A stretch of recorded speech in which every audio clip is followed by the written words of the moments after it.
Saímos de cidade, vamos falar de política mais uma vez, porque começamos o nosso Boletim Metrópolis hoje falando sobre o PL da anistia, sobre o requerimento que foi protocolado, enfim, Sóstenes Cavalcante conseguiu a primeira parte do projeto que ele queria. Claro que o Hugo Motta ainda precisa pautar no plenário, o mérito ainda tem que ser avaliado, ainda tem que ser julgado pelo plenário da Câmara dos Deputados, mas tem ministra do governo Lula, que vem falando sobre isso e vem se articulando ali no Congresso Nacional, até porque é a função dela.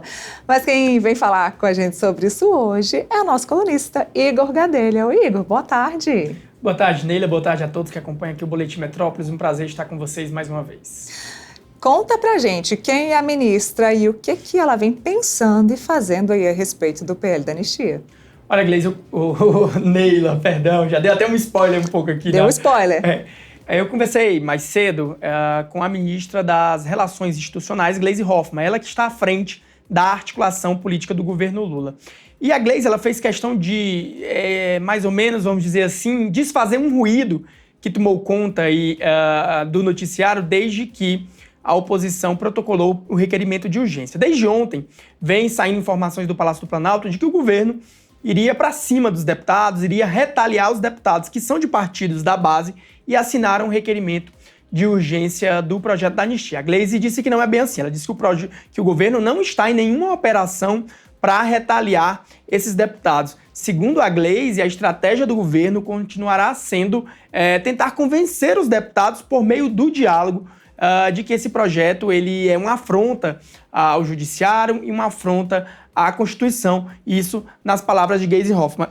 Vou até abrir aqui meu celular para pegar direitinho o que ela disse. A Gleisi Hoffmann diz: o governo não está numa operação de retaliação, mas está sim mostrando aos deputados a gravidade política, jurídica e institucional que significa apoiar esse projeto. A Gleisi foi ainda além, disse que esse projeto é um pretexto para poder livrar o ex-presidente Jair Bolsonaro da cadeia, lembrando que o ex-presidente Jair Bolsonaro é investigado no inquérito do golpe, é réu, né, já no Supremo Tribunal Federal, e ela diz: é um absurdo apoiar esse projeto sendo da base do governo. O que está por trás de tudo isso?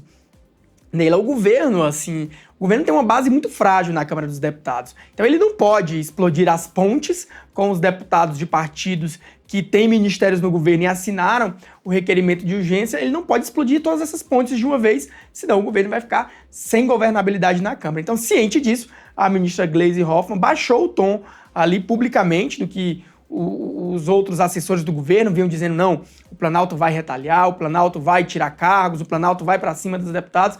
A Gleisi botou a bola no chão, né, e disse que não é bem assim, que o governo vai trabalhar no convencimento dos parlamentares. Agora, como não tem mais como retirar as assinaturas, o governo vai trabalhar no convencimento para tentar evitar que o projeto avance na Câmara e, se for a votação, que não seja aprovado.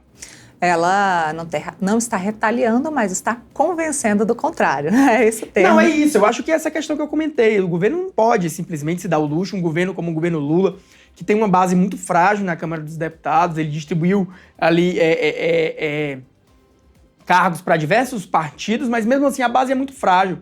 Vale lembrar que ontem, nas 264 assinaturas ao requerimento de urgência, 146 assinaturas são de deputados cujos partidos têm ministério no governo, ou seja, em tese, os partidos desses 146 deputados são da base aliada do governo Lula, né? Mas você tem ali alguns partidos que as bancadas são divididas, como União Brasil, o Republicanos, o próprio PSD do Gilberto Kassab. Então o governo sabe disso, sabe que tem uma base frágil e não vai comprar uma briga, né, ali com esses partidos por causa desse projeto da anistia. O governo vai sim tentar ali trabalhar no convencimento, nas palavras de Gleisi Hoffmann. Gadelha, eu vou aproveitar esse gancho de Gleisi Hoffmann para te fazer uma pergunta que você já deve ter, com certeza, tido respostas aí de bastidores. Como é que vem sendo avaliado esse início de trabalho aí da Gleisi Hoffmann no Ministério das Relações Institucionais? Olha, Neila, havia uma expectativa muito negativa em relação a Gleisi Hoffmann, né? Quando ela foi anunciada como ministra da articulação política pelo Lula, foi muita crítica nos bastidores, muito até preconceito dos parlamentares do Centrão, mas eles dizem que vem se surpreendendo com ela, né? Dizem que a Gleisi vestiu ali o figurino pragmático, ela é pragmática nas negociações, e dizem que ela tem um ponto muito positivo em relação a outros ministros do governo. Ela tem uma relação muito próxima com o presidente Lula, o que permite que o que facilita a negociação dela com os partidos. Os ministros lembram, por exemplo, e os próprios parlamentares, que ela debelou muito rapidamente a crise do Juscelino Filho. No dia que o Juscelino Filho foi denunciado, ou melhor, no dia que veio à tona a denúncia da PGR contra o Juscelino Filho, no mesmo dia ele pediu demissão e ela estava por trás daquela articulação. Então a Gleisi deixou de lado aquele perfil um pouco mais ideológico que ela adotava quando era presidente do PT e até que ainda continua adotando um pouco nas redes sociais e vestiu ali um perfil mais pragmático, que é isso que o governo precisa, de negociação ali com os parlamentares. Na anistia o governo não está conseguindo, obviamente, mas também, como ela deixou claro, o governo não lançou mão. Isso é até uma crítica que o governo tem sofrido, que o governo não foi, né, não atuou muito fortemente para tirar assinaturas, tanto que só uma deputada do MDB tirou as assinaturas, né, tirou a sua assinatura do requerimento de urgência. Então o governo parece assim que não está jogando todas as suas fichas, né? Até porque esse é um tema assim que não é um tema tão caro assim ao governo, né? Se o governo é contra, o presidente Lula é contra, mas não é assim um projeto que vai causar um impacto para o governo ou que vai ser uma derrota direta para o governo. Digamos que a ministra Gleisi, ela tirou a skin manifestante petista e vestiu a skin interlocutora, certo? Não, sem dúvida. Eu acho que ela está ali, ela tem uma boa interlocução com o Hugo Motta, os líderes ali do Centrão elogiam ela, que ela está sempre disponível, está negociando, tem essa proximidade com o presidente Lula, e aí, assim, está mostrando que ela pode sim ser ministra da articulação política, porque havia muito preconceito em relação a ela nesse cargo. Agora a pergunta que não quer calar. PL da anistia passa ou não passa? Olha, Neila, hoje o presidente da Câmara, Hugo Motta, ele fez uma postagem ali bem enigmática, né? Ele não citou o projeto da anistia, mas quem acompanha a coluna Igor Gadelha sabe que ali foi uma mensagem postada por Hugo Motta com recados, tanto ao governo quanto à oposição em relação à anistia. Na postagem, o Hugo Motta ele disse que numa democracia ninguém decide nada sozinho e que é preciso levar, né, as decisões, no caso da Câmara, para o colégio de líderes, né, que é composto pelos líderes das bancadas partidárias. Embora não tenha citado o projeto da anistia, eu apurei com pessoas que trabalham com o Hugo Motta e aliados de Hugo Motta, que ele mandou recado tanto para o governo quanto para a oposição.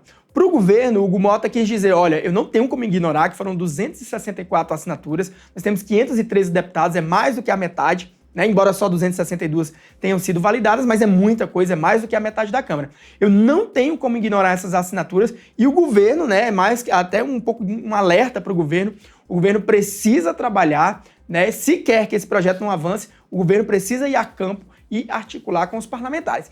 Em relação à oposição e aos bolsonaristas, essa postagem de Hugo Motta, ela é uma sinalização de que o Hugo Motta não vai sentar em cima, né, desse requerimento de urgência, porque ele poderia simplesmente ignorar, mas que ele também não vai decidir sozinho. Ele poderia simplesmente decidir sozinho, vou pautar esse requerimento de urgência.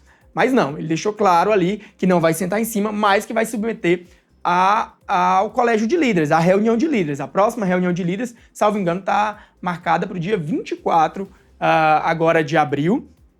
E aí, embora o Sóstenes tenha a assinatura da maioria dos deputados, que é o líder do PL, ele vai ter que ter o apoio oficial dos outros líderes, né? E aí, vai pautar ou não vai?